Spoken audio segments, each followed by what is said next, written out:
Let's bring it back. There we go. I got to tell you, I've been wanting to interview you for a long time, and I'm glad we made this happen. You were one of my favorite goalies to watch. And really? Nice. Just so awesome watching you play. And, I've been wanting to get you on the show, so I'm glad we're able to do this. I always ask the goalies right at the beginning if they remember kind of their first time in goal, maybe they're even their first save. Do you remember that? I remember the first time I put the pads on. So we didn't have a goalie, and one of my was my dad and my uncle were both the coaches. So they just had a group of like 10, 15 of us. We were playing, and no one wanted to hop in the net. So my dad obviously was just like, "Oh, AJ." He gave me the stick, gave me the pads, gave me the helmet, like the throat guard, everything. He just kind of tossed me in there. And ever since then, it's just kind of, I think I was like, okay, probably like afraid of the ball, to be honest, in the beginning. But I guess it kind of worked out so far. Yeah. Well, I think we're all afraid of the ball at the beginning. There was this kid that emailed me a question today, and it was exactly that. He's like, "Hey, Dave, Right. I'm just getting started. Like, I am like deathly afraid of the ball." And it's the ones who are not afraid of the ball at the very beginning are the weird ones, if you ask me. That's cool. So you were telling me you grew up in the Baltimore area, kind of a hotbed of lacrosse. Yeah. So we're talking like probably pretty young. You started playing like organized lacrosse? Yeah. So I think I was about like seven or eight, like the first time we did like the big lacrosse camp. And I'm actually from like a little bit outside of Baltimore. So I didn't really get into like the Baltimore lacrosse scene until probably like the middle school ages, which is still pretty young because Baltimore, like obviously a hotbed and everything. But I was definitely lucky to grow up in a place where lacrosse is like a big sport in that area. Yeah. And so like this whole process of making saves, I mean, was it something that would you say came really naturally to you? I mean, one of the reasons I really like watching you play is because you're a smaller goalie like me. Yeah. Like I'm 5'8", right? So like we've got to rely on our quickness and kind of play in a different style.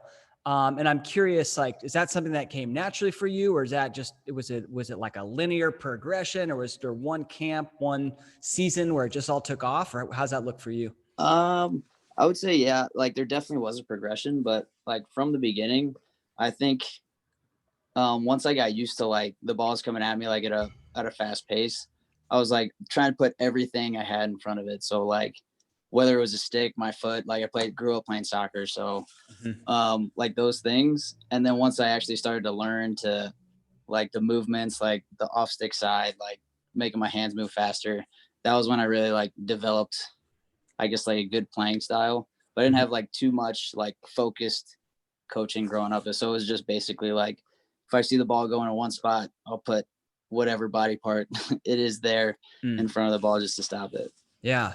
And if we had to describe your style, I mean, you definitely play like a higher arc and kind of like come out and challenge shooters. Right. I mean, is that how you would describe your style? Yeah. So usually like once they come like in towards me, like I obviously don't take up too much space. So in like probably the like 7 to 10 yard range, I'm just like playing as high as I can, taking up as much space. But when they get farther out, I usually like back up a little bit to give myself like a little bit more time to react and that kind of stuff. Yeah, makes sense. What would you say is your favorite part about being a goalie? Favorite part? I would say probably how much like a save can swing the momentum of a game. So like when it's like an 8-8 game with like one of the top teams in the country, and then you make that one big save, it just like, it doesn't just invigorate me, but like everybody else. And I think it just energizes like our whole team. So that's probably one of the biggest things that pushes me forward. Yeah, I love that. Yeah, I mean, no one can swing the momentum of a game like a goalie, making a huge one-on-one stuff. Crowd goes crazy. Your sideline goes nuts. Well, crowd's back before this whole COVID thing. Cool. So you're kind of growing up and learning how to play. Not much coaching. Kind of learning on your own. Like, at what point did you realize that, like, hey, I'm pretty good at making saves and I could probably, play lacrosse at the next level? It was probably like the middle school, high school age time frame. Because I actually like split between goalie and attack all the way up until probably like 7th, 8th grade. Mm-hmm. So, and then once like I was like, I'm obviously small, so wasn't really playing on the attack side. So then that's when I like really focused on goalie. And I don't know, it was just, I guess I kept making saves and I built like a lot of confidence as I kept going forward. And it kind of took off a little bit. And then I really focused on that one aspect of my game, and it took me to where I am now. Yeah. Goalies ask me all the time, like what's the right age to fully commit to goalie? Because I think when you're first starting out, like you should definitely play in the field. Yeah. Like even if you end up as a goalie, that field experience will help you like know the sport, know the game, know the defense. Yeah. So many areas. It definitely helped me with like my stick skills and like out of the net. So like that was one thing that I tried to like separate myself a little bit, like try to be as athletic and have the best stick skills that I could. So playing attack all the way up until like 8th grade, even when like we were at West Point, like school shooting, I would always bring out like my short stick. So just like having that ability to use the short stick and incorporate it into like outside of the net helps tremendously. Yep, absolutely. Absolutely. Well, cool. So what was the recruiting process like for you at West Point? Was it like West Point or nothing? Were you like, did you have a couple other schools you were looking at, or how did that go? Yeah. So it was like back when the recruiting process, like they contacted you pretty early. So I think it was like the fall of my sophomore year when I got like contacted. My coach told me that schools were interested. So I contacted those coaches and like set up a bunch of different visits. And I think I had a streak of like, it was probably like 3 weeks where I was just going to like different schools, and like I was missing like a bunch of schools. So I was like super pumped about that. But then I ended with West Point. I actually had one after that, but like after I visited West Point and got to know all the people like Coach A and everybody, I actually canceled I didn't even go to the last school that I was supposed to go to. And then I would say probably like 2 or 3 weeks later is when I like officially committed to West Point. Yeah. So I had like some other options, but it was just something different about it that just kind of drew me to it. Yeah, that was going to be my next question. There's what was it about West Point that you like so much? I think it was like different schools like put you with different people, and like at certain schools I only had like the person taking me around and like their group of friends that I really met on the team. Like we obviously went in the locker room and like I met some people, but when I went to West Point, I think they had a scrimmage the next day, but like I got there on a Friday, I went to class and everything. And then after practice, like everybody just hung out with everyone else. So like I got to know, it was pretty crazy, probably like 75-80% of the team. And like they were all just like super cool people, like down to earth, and some of the most hardworking people. And it was just like one thing that I wanted to be a part of. Nice. So it was just kind of like what separated it. And like I already knew like the whole academics, like that was one big thing. And West Point's like a big academic school, so it already checked that box. Yeah. Awesome. What would you give if there's a high school kid, a high school freshman, sophomore out there listening to this? What advice would you give them about the college recruiting process?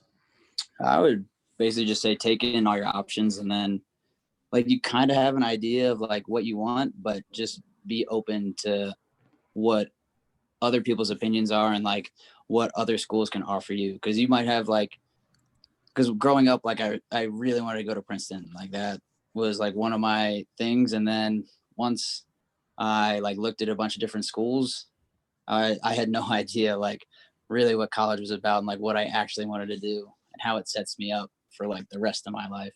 So it's just kind of like a tough decision. But if you have all these different perspectives and things that go into your decisions and you're open to it, it definitely helps you make the right decision for not just like 4 years, but for like 20 or 30 down the line. Yeah.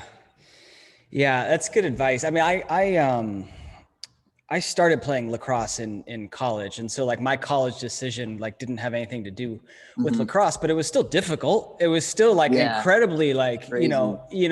but at the end of the day, like this is probably true for you. I know it's true for me. Like I was deciding between two schools. I probably would have been great at both. Like if Yeah. you ended up at Princeton, you probably would have had an amazing experience as well. So Oh like, yeah. just think about like, it's going to work out.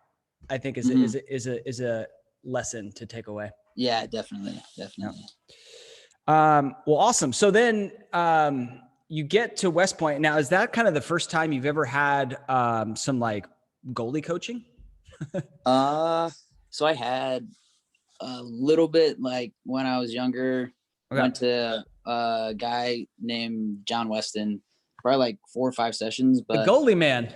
yeah. Yeah. Yeah. So, but he was, like, it took like, kudos to my parents, but he lived about like 2 hours away. So I Okay. only could get like 3 or 4 sessions with him. So, he's probably the, I guess, biggest goalie coach up until this point. But yeah, some of the stuff that he taught me, like I definitely carried on. Even like the 3 or 4 sessions I had, they were super impactful. But yeah, that's basically the only coaching I had up until this point. Nice. Was it like purely technique that he was teaching you, or was it kind of some more mental stuff, or what was what It would you guys was cover? a lot of it was technique. So, Mhm. uh, actually, I think the first time I went to him, he like does this thing where he's like, "I'll get into your stance," and then he points like to all the different spots that he could score on you. And like when he looked at mine, he was like, "I could score on you," and like every single spot I went to, I felt like I felt so bad after that. I was like, "Dang, like this dude is gonna, he's got to help me out like a lot," and he definitely did. So he switched up like probably like my stance, like where I held my stick and everything. But I think the biggest thing that he helped me with, he has this thing that he tells you like in the first 10 minutes. He says like no matter what happens, like save, goal, whatever, he always said like watch, ready, go next. So it's like the sequential order of like kind of what you're supposed to do when like you're facing a shot. And I carried that all the way through my entire lacrosse career, like up until I graduated from West Point. So like that helped me a lot with like my mental game. What does that mean? Watch, ready, go next. So yeah, so the first part is like watch the ball and like wherever it is in the stick, then ready, just make sure like your feet are set, hands are up and everything. And then like right when the shot happens, like explode to wherever it's going to go, like whatever type of shot it is. And then whatever happens, goal, no goal, whatever, just focus on the next thing. It doesn't even have to be like a shot. It's just like the clear. Mm-hmm. But yeah, I think I said it like anytime a goal went in, I saved a shot, I cleared, whatever, picked up a ground ball. You would say that to yourself. Watch, ready, go Yeah. next. I love it. Yeah, I love it. Yeah, one of the things I teach is called the reset routine, and I learned it from Jack Starr, the goalie at Yale. And it's like basically after you give up a goal, it's a routine to reset. And one of the things, a part of that routine is like some verbal thing. Like you got to say something to yourself, and that's exactly what you're doing right there. It's like watch, ready, go next, and that gets you like back into it. So that's pretty cool. I think the big thing too is like when you say it, like you actually say it out loud. Yeah. So like, because when you hear yourself say it, I think it has a lot more impact on you than just like think about it in your head, because you have like 1,000 things going on in your head. But when you say it out loud, it's like the one thing that you're focusing on. Yeah, absolutely. Who are some of your some of the goalies that you grew up watching? I don't know, idols or guys you really liked or guys you learned from. So probably the 2 like goalie idols that I had growing up were Brett Queener and Matt Russell. So like those were the 2 big people that I tried to like emulate my game after. I think both because they're smaller size goalies and they're both like athletic outside the net, and that's just what I wanted to emulate when I got to like high school and middle school and everything. I would always try to like run out of the net and everything. Yeah. This is the first time we chatted, but I knew you were going to say Matt Russell. I knew it. Yeah. Yeah. Just because of the style and like, you know, smaller guys and like kind of, you know, playing really active and coming out and challenges shooters. Like it's the style is just right there. So I was expecting to hear that. Yeah. That's cool. So what was it like, you know, I imagine you arrived at West Point and it's just like a higher level of lacrosse than you're used to. Oh, like, yeah. How did you go about, you know, getting better, becoming a leader of the team? I mean, you eventually worked your way to, were you a two-year starter, 3-year starter? Eventually worked your way to a starter role? Yeah, I started all 4 years. So I shortchanged you. Sorry. Yeah. Yeah, freshman year. But like developing the confidence, I think it was just getting the respect of everybody on the team. So whether it's like all the sprint work that we do, like the weight room or like all the stuff like that, just showing everybody like how hard you're willing to work to achieve like what you want to achieve. And then basically just taking shots like after practice. Like no matter who it was, like, I mean, in college lacrosse, like everybody tries to get better after. So after practice, so there's always like people shooting and everything. And no matter who it was, they would always like want a goalie. And I mean, who really wants to like step in front of just like 12-yard step downs? And that was just one thing that I was like willing to do like my freshman year, just to try to like get better and earn like the respect of all my other teammates. And I think it helped tremendously. Yeah, I tell you what, if you want to earn the respect of your team, like be that goalie that takes the shots after practice. Yeah. You know, that's awesome. So yeah, a lot of live shots for you. How many shots a week would you say, like when you were at West Point, you were taking? I couldn't even put a number to it. I have no idea. But we, like most drills, I would say like it kind of tapered towards the end. Because we didn't do as many like shooting drills specific, and they didn't have like goalies hop in, because we would always like break a finger or something like that, and you'd be out for like a couple weeks. Yeah. But definitely, I don't even know, because every drill that we had, they always threw a goalie in there. Yeah. Whether it had to be like, I mean, we're talking hundreds, like 300, 400, 500 shots a week, yeah, probably. Definitely upwards of that. Yeah. That's awesome. Yeah, that's another thing I tell goalies too is like, hey, I want to get better at, they say, I want to get better at, I don't know, pick a shot, like my off stick hip shots. Yeah. And I'm like, how many off stick hip shots a week are you seeing? It's like, I don't know, like 15. I'm like, no. Oh, hundreds, you know, like really just get the reps. It's definitely up there. And plus, even if like you're not getting those reps, just pull someone aside. There's so many people that would just like go out and shoot with you. Mm-hmm. And hopefully they would be receptive to be like, just shoot like right here. Because I mean, that's one thing that shooters have to work on too. Like that's a perfect spot to shoot. So yeah, if they get that repetition, it helps both of you guys. That's true. So besides like the live reps, which sounds like you guys did a lot of live shots, were there any like specific drills that you really like to do? There was, we do like a bunch of like soft toss. Like we did that before every practice, every game. But other than that, like, honestly, we just did a bunch of shots, and then using the short stick was one thing that I used to help. That helped a lot. Yeah. Love it. What do you think was the toughest part for you about transitioning from high school to D1 collegiate lacrosse? I think it's just the fact that, like in high school, you know, you have like people that are good. So you'll have like the 4 or 5 like really good kids that, oh, this guy has like a cannon of a shot, or like this guy puts it in the corner every time. But like when you get to college lacrosse, it's literally all 6 offensive people that you have to worry about, that have the ability to hit that corner, like have a 95 mile per hour shot. So it's just like the talent level, and like the speed of the game is also faster. But yeah, I think it's just like everyone, and there's so much depth. Like you can't just worry about like 1 or 2 people. You have to worry about everybody. Yeah. That's awesome. So then you end up earning the starting role your freshman year. That's great. Were you, would you call yourself a leader of the team at that point?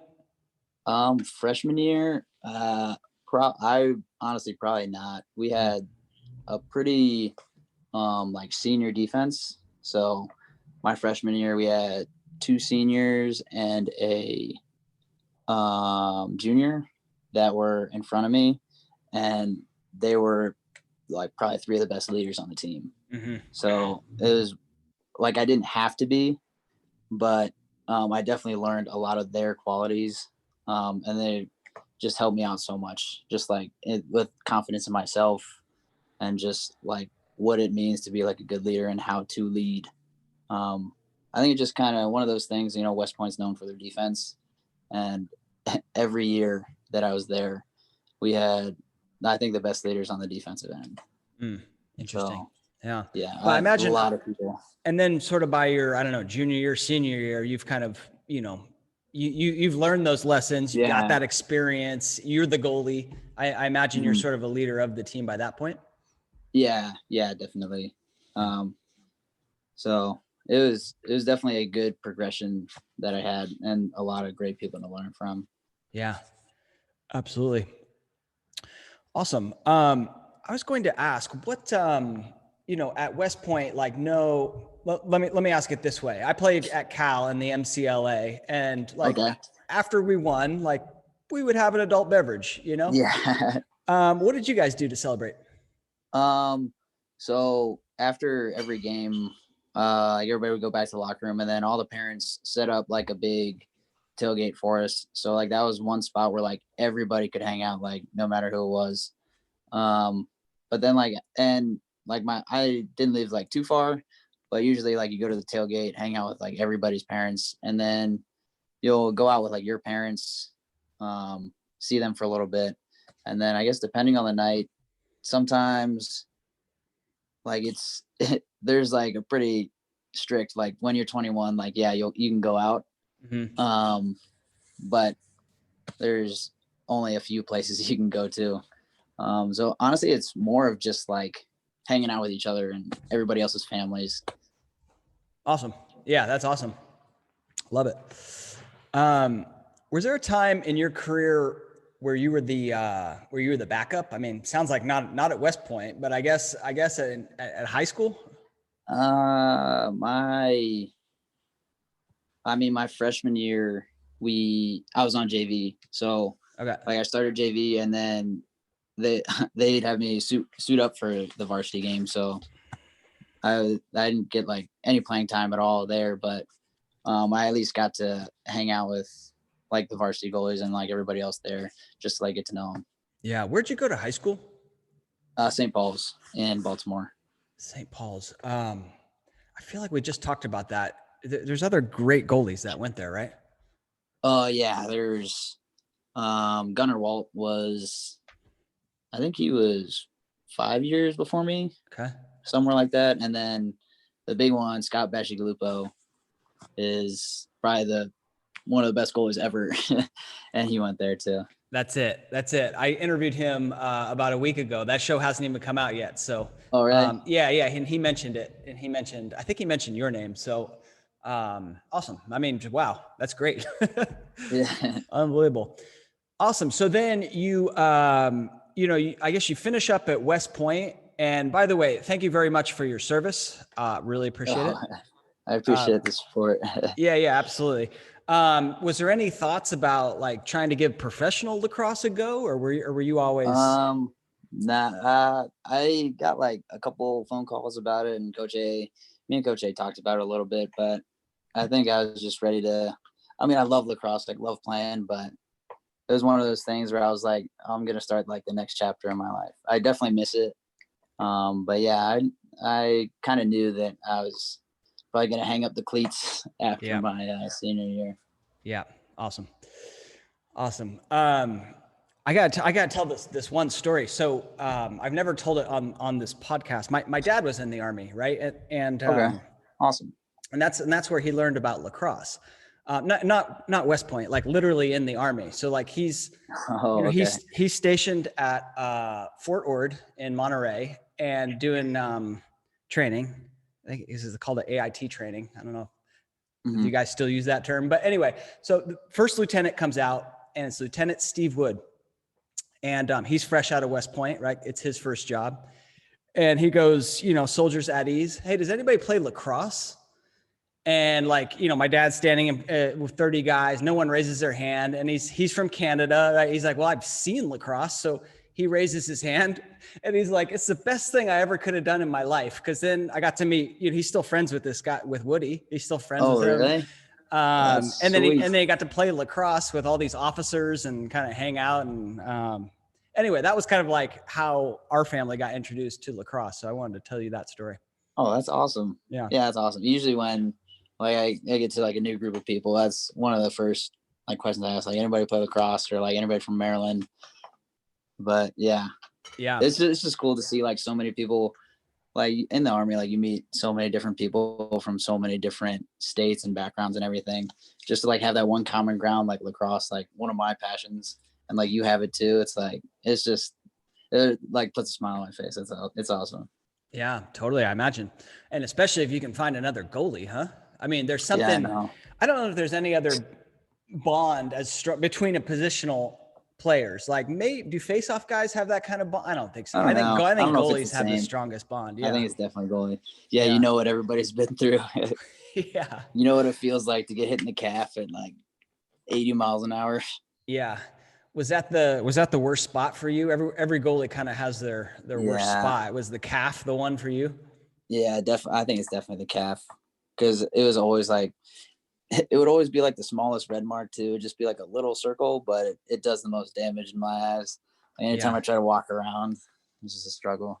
Yeah. And same kind of in the shoulder too. Like if you get hit right in this muscle right here, like it hurts to like lift your arm for like a week. But hey, that's what we sign up for as goalies. That's true. That is very true. Awesome. What about a time in your career? Did you ever go through like a slump? And if so, what did you do to get out of it? Yeah. So it was mostly like the games where probably in like the first quarter, like the first 3 or 4 shots you see, like they just go in, like it happens. And the thing that like I did to regroup, I just like I said before, like I always say, like watch ready go next. And then like I just kind of like think about all like the goals that went in and like how I should have saved it, like how I could have remedied it, like move my hands faster, like go over instead of under, like for an off stick side. And then like once I think about it for like 30 seconds, and then I just flush it all out. I'm like, there's nothing I can do about it now. Just like start from scratch. And that's basically what I do. Like I think about the things I did, how I could do it better, and then just dump it until probably like the end of the game. And I think it helped. Definitely in certain situations, in certain games. Yeah. But yeah. I was a big, like when I played, I had to get that first save, I was always like, I was feeling a little anxious until I got that first save. And I wish it wasn't that way. Because, but like, it just is. And it's like that in many sports, like in basketball, like, if you don't get a touch, first shot. if you don't get your first shot, or if you make your first shot, you're feeling a lot more confident, same thing in hockey, you get a touch, and you just get into the flow of the game. So a lot of that is just natural. And even just for me, like a touch, like I'd always tell the face-off guy, like, hey man, if you can throw it, win it back. Win it back to me, throw it back to me so I can get a touch and get in the flow of the game. So I don't know, maybe it's just a natural thing, unless you've got the remedy. I don't know if that helps everybody. I think it helped me, but that was definitely one thing. Like getting that first save was like a huge thing. Definitely like my freshman and sophomore year. I think I like developed more and more confidence like in myself, like junior and senior year, where like if I let the first one in, it's like, well, let's get the next one. But it was definitely one of those things that I struggled with in the beginning. Yeah. What was your best year, do you think? It was definitely my senior year. Senior year at West Point. Why? So we actually won our Patriot League championship. So, and then I think we set a record for our like West Point wins for lacrosse. And then just like I don't know what it was about like our team, but we just felt like super close. And I don't know if it was just because, you know, it was my senior year. It's like the last time playing lacrosse Yeah. and everything. But I think I had my best stats and like my best accolades like my senior year. But I think it was basically just because of how like close our team was and how much it meant to like all the seniors to win like that Patriot League championship. Yeah. Awesome. Yeah. Well, congrats on that, by the way. Thank you. It's awesome. Yeah. We talked a little bit about the mental game, but you know, obviously like being mentally tough is such a important component of what lacrosse goalies need to do. You talked about the watch ready, go next is kind of your way of kind of getting back into it. Were there other things that you did, other lessons that you kind of learned or studied for mental toughness? Nah, I mean, I would consider myself like a laid back person. So it was just usually when something like funky happens, like I let a bad goal in, I don't know. I think it was one of my strengths where like I just kind of forgot about it. Like I just had that short term memory, like everybody talks about. But like when you actually, like when you practice it and like do it, like, oh, I let that one in, just like look for the next one. I think that like when you do shooting drills with like the middies and you have like people going like left and right, I think that's one of the big things that definitely helps with that mental side.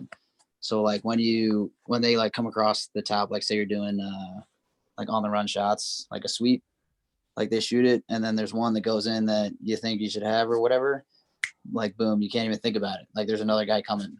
So that was like one thing that I use. But I mean, everybody talks about the short-term memory, but it like legit actually works. Like all you got to do is forget about it. I mean, it's easier said than done, but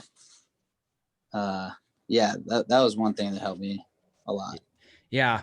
Well, it's a cliche because like it's true. Every goalie I have on here, and they all have their like different ways of phrasing it. You know, like goldfish memory or next shot mentality, or what watch ready go next. The next part is is moving on.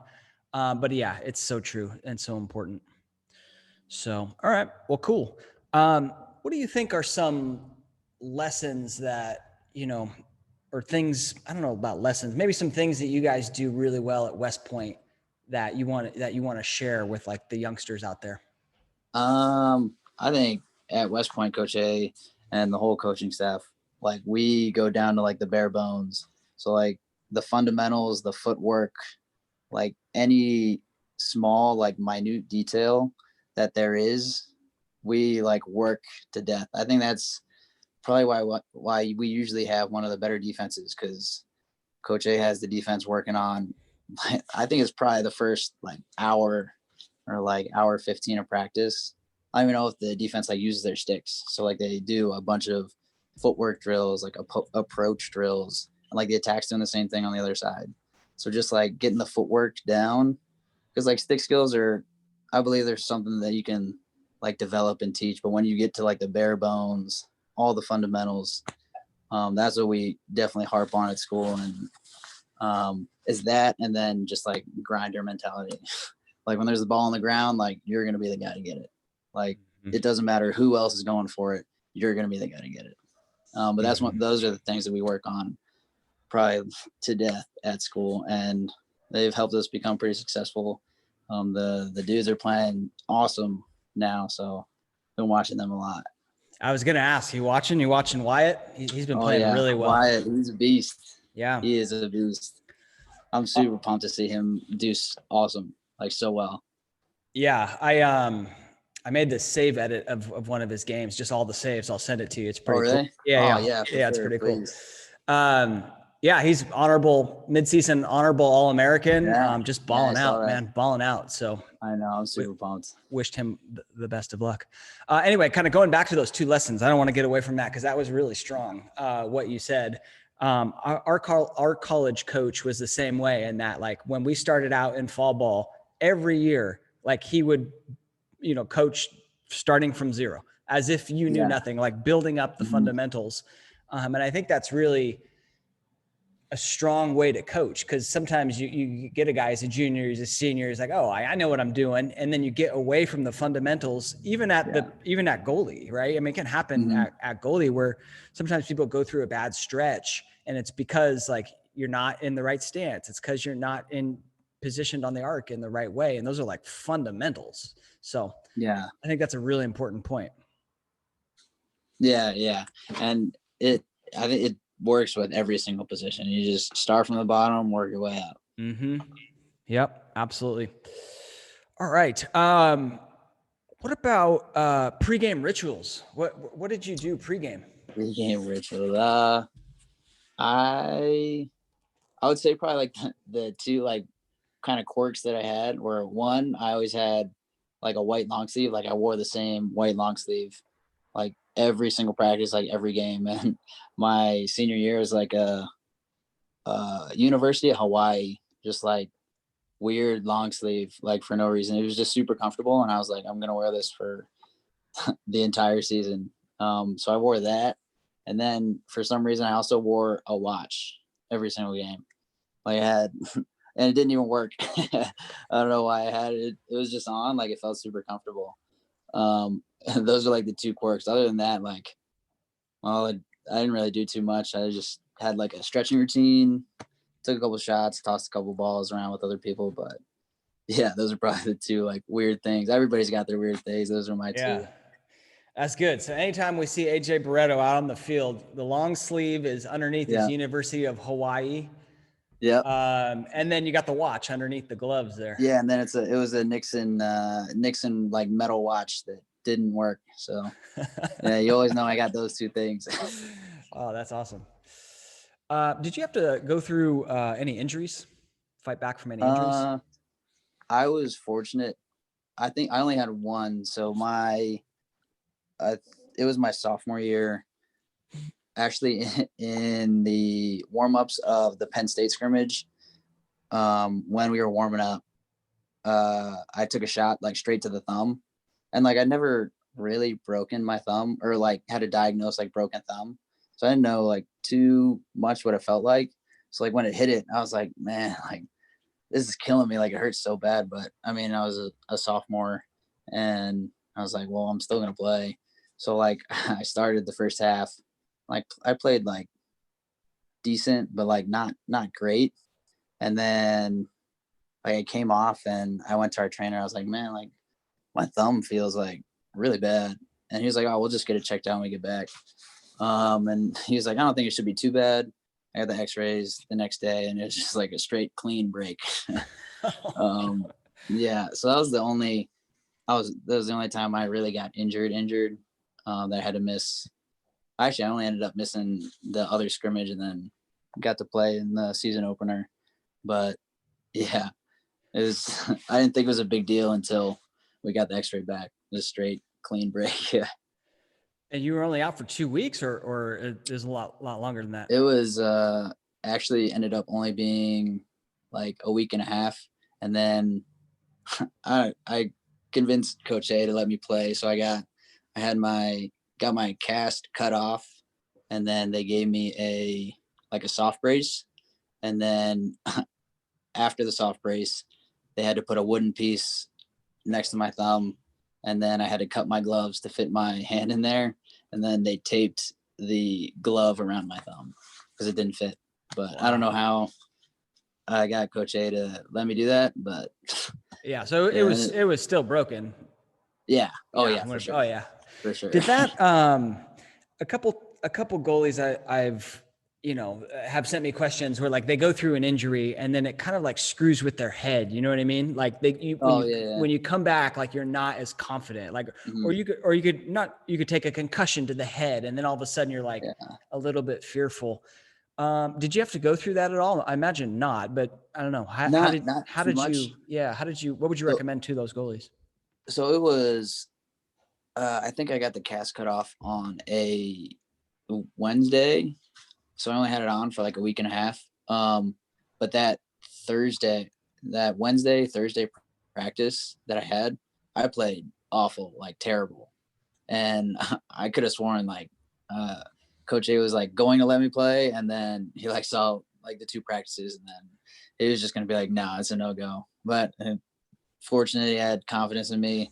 But I just didn't even think about, like, I didn't think the injury was going to be a problem, like, at all until, like, I tried to make some movements. But no, I don't really think it hindered, like, my mental game, like that kind of stuff. Because it was one thing I was like, a thumb can't make this much of a difference when I'm playing. That's kind of how I rationalized it. Is it true? Probably not. But I think I just used those, like, mental tactics to try to forget about it. Yeah. And did you put your thumb behind the plastic, or did you alter your technique in any way, or just exactly the same? I probably would have, but when I played, like, I couldn't move my thumb at all. So when they taped everything together, it was just like a straight, like, I put my hand in, like, the way I would use it, and then they taped the thumb around it. Yeah. So Lock I it in probably there. would have if I could, but couldn't like, move it at all. Put it like this, and then just lock it in that position. You're like, all right, I'm good to go now. That's awesome. Yeah. That's basically what it is. That's awesome. All right. Well, cool. Any other cool stories about West Point that you want to tell us? I don't got too many cool ones, but I got kind of a funny one. There was it was my freshman year. So, like, I got to start, like, all of my freshman year, and, like, it ended up being, like, freshman, sophomore, junior, and senior year. But I missed the bus going to the game from the hotel for the Lafayette game, and that's, like, on whatever they write in, like, your bio. Like, they couldn't put started all games in career because I somehow missed the bus. I don't even know, like, one of our officer representatives had to come back and pick me up in his pickup, and then like, drove me to the game. Me and my roommate got there, and Coach A was just like, I'm not even gonna yell at you, you're just not gonna start. I was like, well, I definitely deserve that. But to this day, I have no idea how we missed it. We were just sitting in our room, and then one of the guys on the bus called, and we're like, you guys on the bus? Like, no, didn't the bus leave in, like, 10 minutes? Like, no, man, we already left. But yeah, that was probably one of the only, like, cool, fun, like, little stories I got that I can think of right now. That is good. So on the website, it doesn't say started every collegiate game. I don't think minus so. -1. If it says started, it's a lie. It's only appeared and all because of that one fateful game. That's good. You even got to play in that game. I think our college coach is pretty strict too. And if I miss the bus, you're sitting that game. Yeah, that's cool. Well, awesome. AJ, thanks so much for taking the time to chat. And once again, thank you for, your service and everything. And if you had to leave the goalies out there with one final piece of advice, what would that be? I think it's just, having confidence in yourself, like knowing that you can make that save, like you can get that ground ball, like you can do that thing, whatever it is that you do, whether it's goalie or life, whatever. But just, like, if you do it with confidence, like there's nothing that can really stop you. Just belief in your own self.